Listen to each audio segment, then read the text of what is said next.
Chapter 3 has arrived, and with it comes an entirely new map to explore. There are some old returning favourites like Tilted Towers, Shifty Shafts, and Greasy Groves. There's also a ton of new POIs like Sleepy Sounds, Condo Canyon, and the Daily Bugle. Now, everyone knows the POIs, but what about the characteristics of the map, and what should we expect throughout the competitive season for Chapter 3 Season 1? Let's dive into some of the new changes and effects it has on competitive play. The first change that will seriously impact the way that competitive games are played out is the large abundance of environmental heals that are now available on the map. Previously, in Chapter 2, a lot of the slurp barrels were mainly located at slurpy swamps, with of course some others being thinly spread across the map in small amounts. Now in Chapter 3 Season 1, there are 87 slurp barrels distributed rather evenly across the map. Similarly, there are also 171 produce boxes spread relatively evenly throughout the map as well, so now a lot more players and teams will get access to not only the free shield in these, but also the peppers for enhanced movement speed.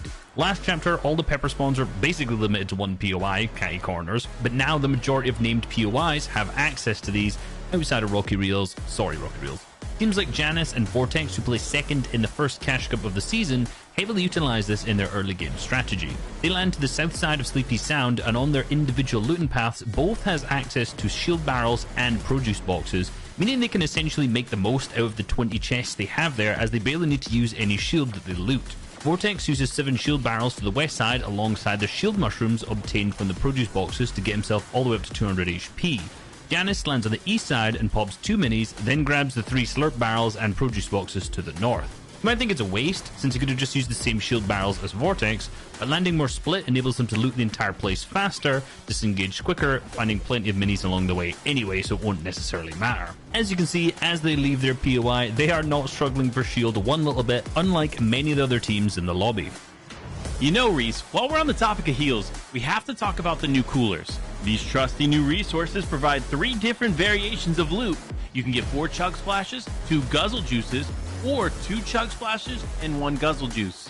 We've already seen this become a huge staple in competitive play. For example, Booga and Skittles drop in Chonker Speedway that has 17 cooler spawns, and when they leave this drop spot, they often have 18 chug splashes split across both of their inventories. This totals to 720 HP that can be healed if utilized effectively.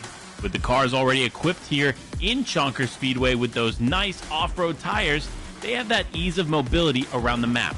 With this additional mobility and all of the chug splashes from the cooler boxes, this allows them to spend much more time looting in zone for ammo and better weapons. The issue with this strategy, though, is that it requires you to take a mid-game fight for your surge damage. But for a team like Booga and Skittles, that's something they're very confident in. Overall, this is a very unconventional but successful early game strategy they've been implementing.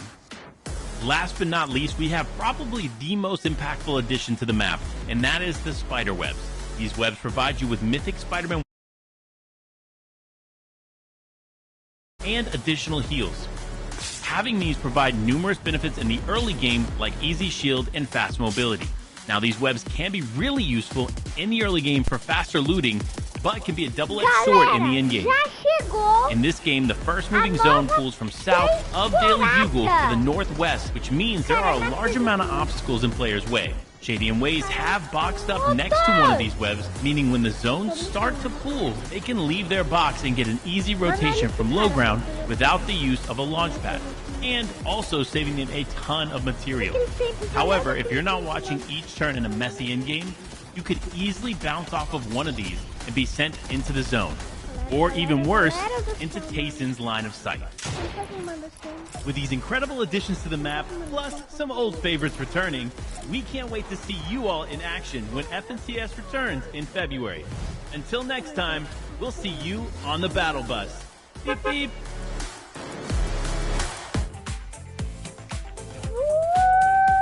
When did I get my first gaming PC?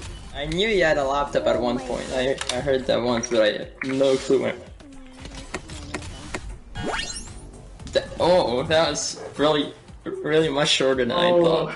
I thought it was way longer ago. If I had to leave at one of the Chapter 3 POIs, where will that leave? That's a good question, okay. I don't know, it depends what he puts. Okay.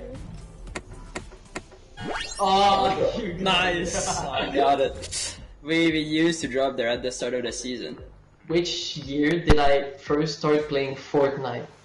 I'm pretty sure it's 2017 or 2018 because it's the start of like the game, but I'm not sure if you started playing after December. No! Oh, Dude, I missed it. I don't know, I thought it was January for some reason. when did I win my first cash prize? Oh, that is easy. I'm going with this. Oh yeah, I wouldn't have Wait. got that ever. Why? I told you I made winning World Dude, Cup, I mean, and then I bought a I was little thinking PC. Of a random solo cash cup like before that or Winter Royale? What's been my favorite chapter and season so far? I'm gonna go for easy guess. Okay. I mean, even I gotta think about this one.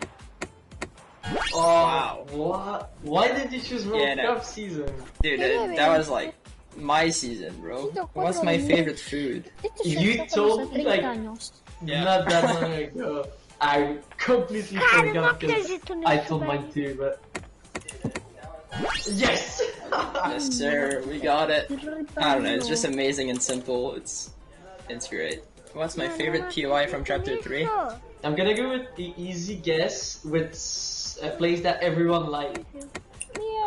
Yes, I knew it. I just land there in arena all the time. It's not the same spot as the other thing. What's the most eye points, me or you? Oh, that is not that. So how many points is that total? Oh my gosh! Oh my gosh! Oh my gosh! Oh my god! Oh my gosh! Oh my gosh! Oh my gosh! Alright, what's going on, Fortnite Oh fam? my Today I'm God. in the lobby with Cease. How are you getting on today? Simple Oh one to my start God. it off. I'm doing pretty good, doing pretty good. Perfect, that's what we like to hear, that's what we like to hear. So, I'm gonna go with a bit of a wild card to start things off with here. Assuming the entire world was a zero ping single region, who would you want to duo with? I probably want to do it with Volks because he's a DE, and yeah, I've hung out with him a bunch of times. Another weird one. Time travel your current skill back to the 2019 Solo World Cup. Where are you placing? I don't think I put much more than like a couple hours into practicing for solos because I was so focused on duos, and duos was of course the day before, so I was already excited. I was like, I already did so what can I do? So I literally landed at the most shambles spot ever. If I could change anything, I would probably just land the block. What would be the first and best piece of advice you'd give someone who's kind of new, starting to get into the competitive scene now and just starting to improve their kind of Fortnite competitive placement? If you place top 15 in a cash cup, take that $200, whatever it is, and put it aside. If you get top 10 in the grand finals, just put that aside for a new computer or for a new mouse that you've been wanting or whatever. Like, invest in yourself. That's exactly what I did. Like, my two teammates in the last FNCS were on the worst computers possible. I got them new computers for the Grand Royale, and look what happened. We made I think we made double what we made in the last FNCS. Where do you rate yourself on the greatest of all time, the GOAT list? I think right now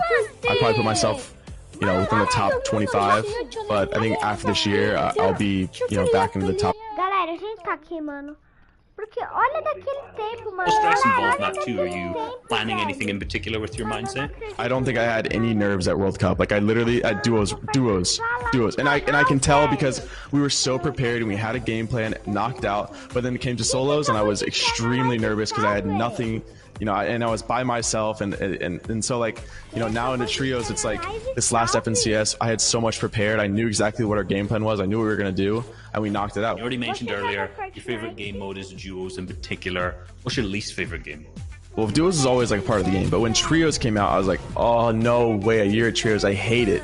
Now we're on the duos, I'm like, no, trios is gone, I want trios. And so I always didn't like squads, and I'm guessing if squads got announced for a year or however long, I would be like, I'd hate it, but then by the end of the year I'd love it. So it's just like, I don't really know. I think squads right now, but who knows, maybe it's probably solos, honestly. Thank you very much for your time, Cease. It's very, very, very appreciated here. Where can the people find you? At Cease on everything, that's just my handle across all socials, so just stay in touch. Fantastic. Thank you very much for your time. Thank you. Oh my gosh! Voltem. Tempo tá ali, rapaziada. Tempo tá aí. É uma live.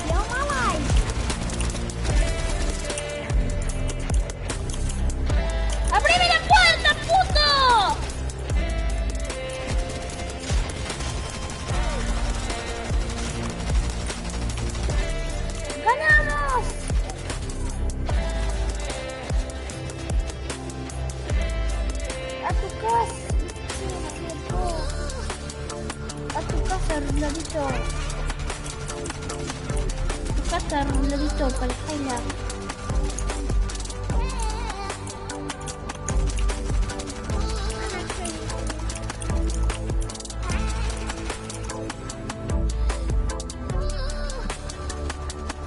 Mano, é muito incrível, velho. Mano, quem que acabou de entrar na live, velho? Mano, olha naquilo, velho. Mano. Mano.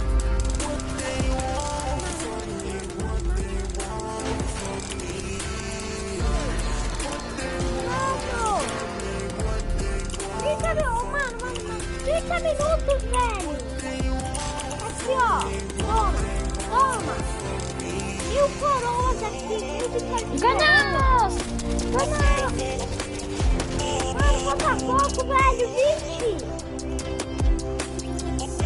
Uma live, rapaziada. Uma live. Não tô brincando, uma live.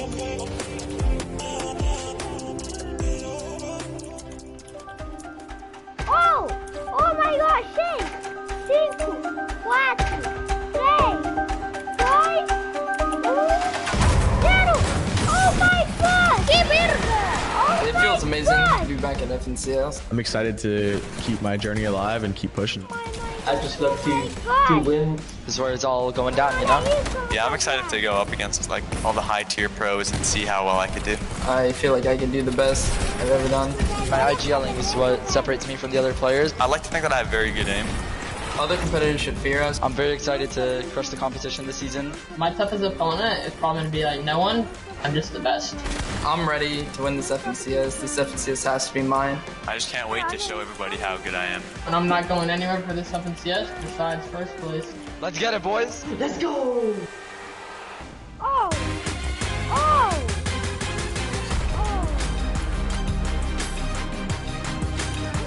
Hijo de puta!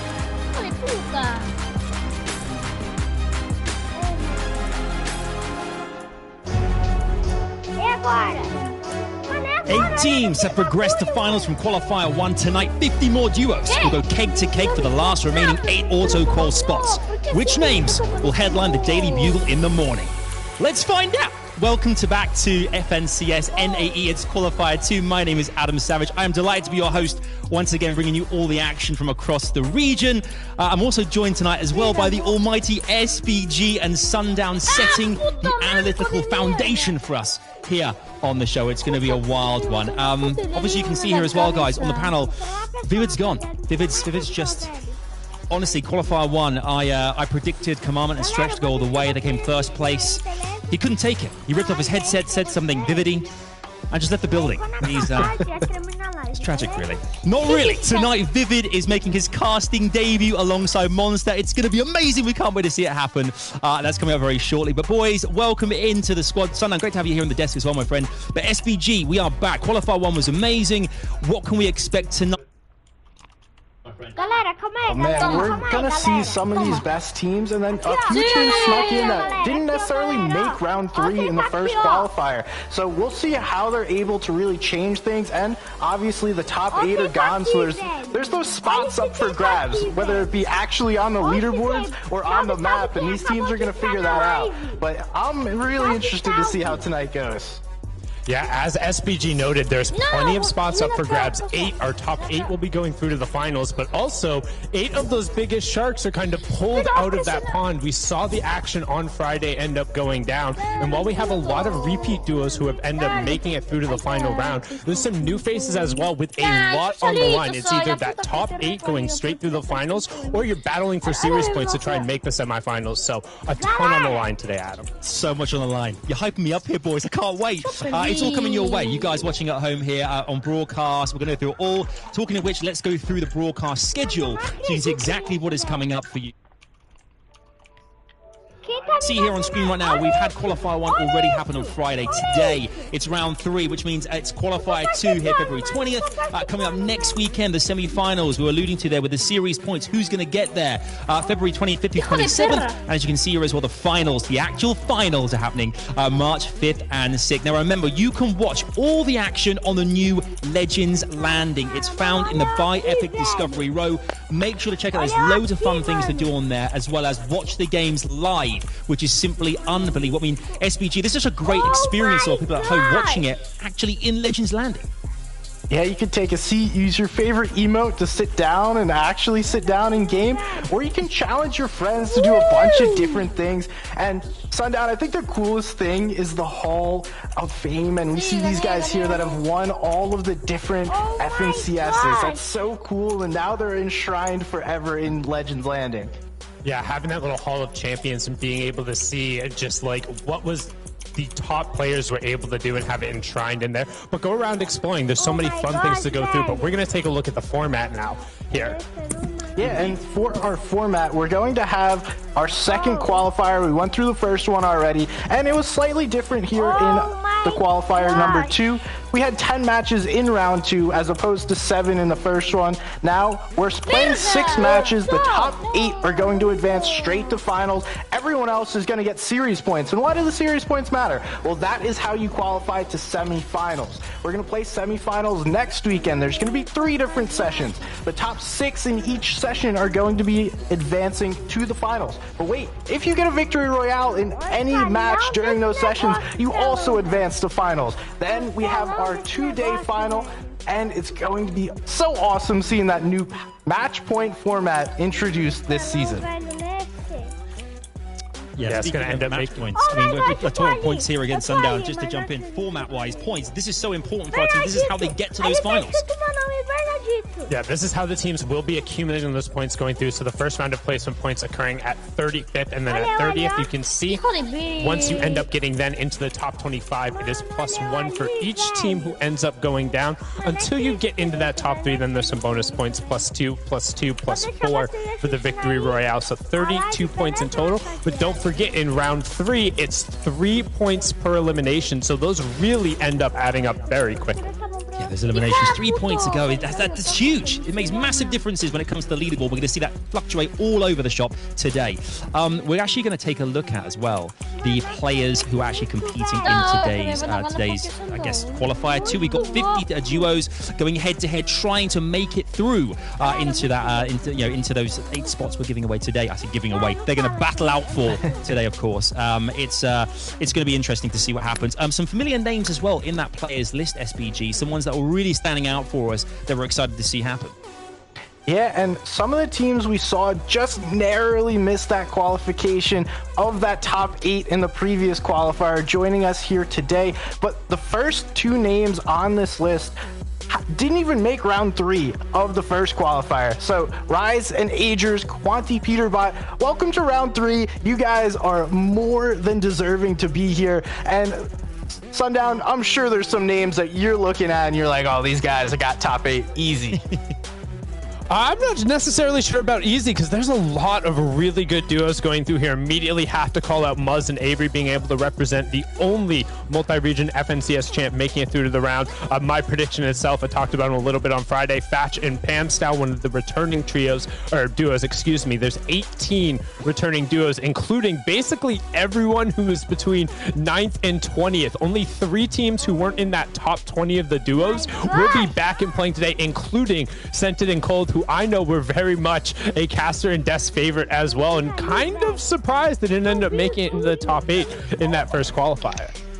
They got so close, didn't they? I think they were a few points away. They were in 9th position. 8 of the top 8 went through. So close. Obviously, today they want their revenge. They want to go through and get in there. Thanks for going through some of those teams, guys. Obviously, there are so many to look out for. I'm sure you guys at home have your favorites as well. We'll see how they do later on. But first, we put together a few little bits for you guys to enjoy as well at home. This is something called Ask a Pro. Check this out. Which other pro player do you wish you could play with more? I love playing with FaZe Dubs a lot. He's really fun to play with. He has really good energy. Honestly, I wish there was like, some crazy team game mode or something like squads or something, and I would play with him one day. That would be awesome. He's really fun to play with. I think I wish I could play more in like with Queasy. I think the Queasy is like one of the most insane IGLs in this game, especially for his region.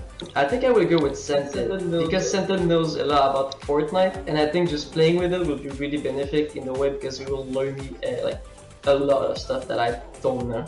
This is a hard question, honestly, because I play with a lot of pro players. I really like playing with Canada. I play with them a lot. It's really fun playing with them. And so I'd say maybe like Epic Whale. Cara, vamos ficar ouvindo isso, velho. Oh, he left me recently, and I wish we could replay with each other, man. I miss him. What's the best way to use cars? Definitely for rotation. It's definitely a good rotation item. It can also be a good aggressive item if you're looking to push people. Get the 2-door car, throw some big tires on it, get it to max fuel. That's like the recipe for success in this meta. Other than that, any cars with big tires on it is going to do incredibly well. And now that trucks, obviously they've always been 2 doors, or 2-seaters in the inside. So you can have a duo in there now instead of a trio with one person on the back. Learning how to abuse cars in the best way possible, boxing them up on a good refarm, making sure that you can still have your high material count, but have that incredible use of mobility inside of your base, ready to go for the zone. You should be able to save your car to like third zone. So you have less time to run, so you use less runs. After you have a bad game, how do you reset to come back in a positive mindset? If you're not accustomed to it, you better get accustomed to it, but you can't win every game. It's very difficult, especially in the finals. Honestly, after a bad game, you always got to remind yourself how many more games there are left, how much more you could do in just one game. Like, it's very important to just look at the format and actually realize, like, all you need is, like, you know, a win with a couple kills, and boom, you're at the top. Go outside and just take a quick breath, and then I'm ready to play again. No matter how bad you're doing, there's always room for a comeback. And I really always want to see myself doing good. I never want to, like, I don't let that stuff get to me until, like, the games are over, and then, like, I can tilt as much as I want. My advice would be to not think of it now and just go to the next game. You gotta fall, then you just gotta pop off. You gotta fall, then you gotta pop off. It is so much about positive mindset, isn't it? That mixed with experience as well. That gets you so far in this competition here, and we're going to see who can manage to go all the way this evening, because you have to take those bad moments and really utilize them and make them and turn them around into good moments, and hopefully that's going to happen for a lot of our teams today to get into that top 8. Let's focus on some teams in particular. Obviously, POIs and drop spots are incredibly important in this format as well. Who's going to be contested, who's not. Let's look at one of our duos first and foremost, Peterbot and Quanti. SBG, why is this duo such an exciting one to see compete at this level? So I think first and foremost, we've seen Peterbot play with like 3 or 4 separate duo mates, and now he's finally found the one that's clicking at the right time. Him and Quanti are going in, they're going to be playing well, and like I said, they weren't able to reach round 3 last time, so I'm interested to see what they're able to do now that they've reached that round.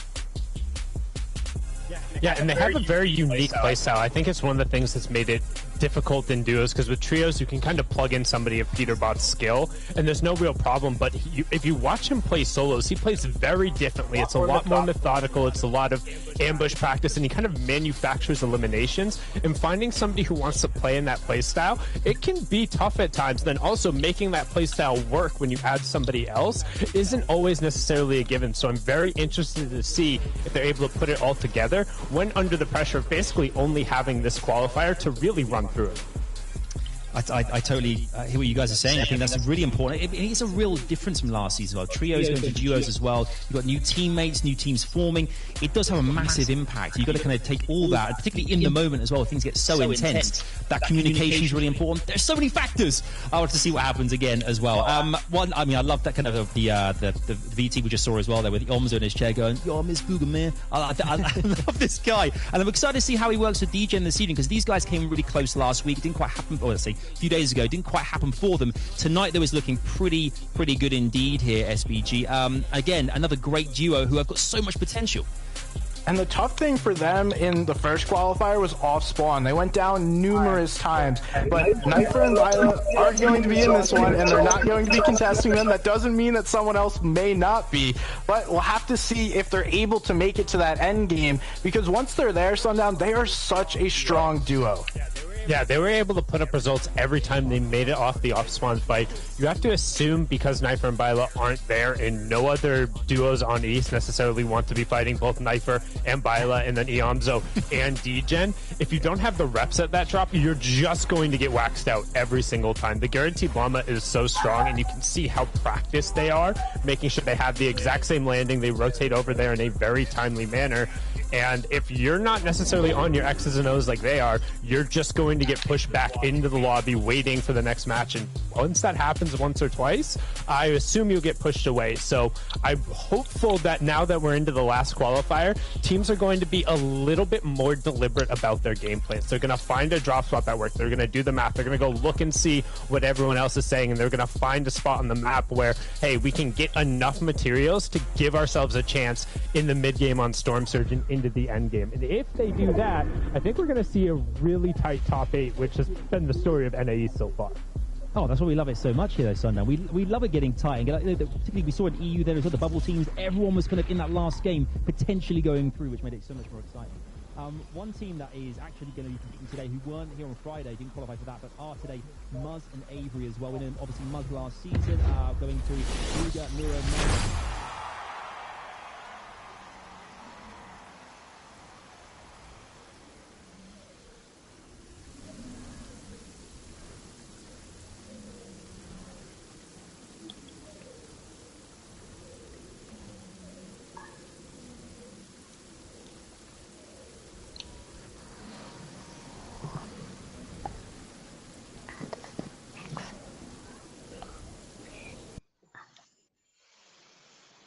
pace player who is very mechanical and has the ability. It's all a matter of whether these two are now playing together well at the right time.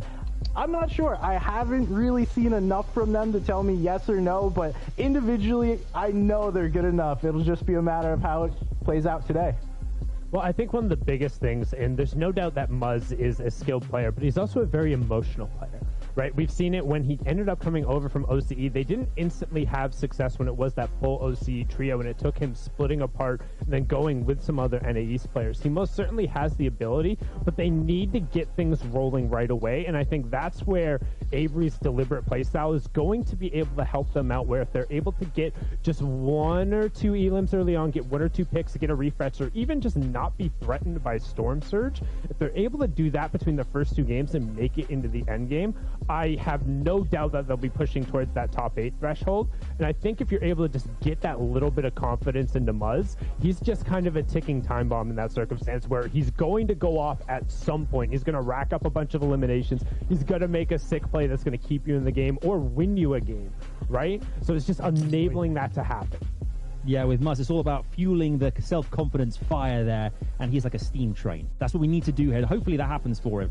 Let's talk about some of the off-spawn fights as well. You know, we talked about how important it is to actually kind of get those maybe early eliminations, get some Storm Surge, kind of really give you a bit of impetus going forward into those kind of final phases of each game. Let's look at Windmill Split in particular here, and the off-spawn fight that's happening there. SBG, 2 teams that are going head-to-head here, Redux and Jacksons. What's going to happen? I don't know. What I have seen, though, from Jackson J and Fabled Taco, they're one of the duos that have come almost out of nowhere. I know Fabled Taco is a very strong collegiate player, now putting it all together. So one of the older players in the lobby, old for Fortnite, and we know Savage and Redux are more veterans within the space. They've played this game. They understand how this final format lobby is going to play out. So like Sundown said earlier, it's going to come a lot for, you know, those first couple of matches. Who's able to make their staple on this and push the other team off? I don't, not so hot take maybe. I think if you're ending up contesting Windmill Split off of the start, you're both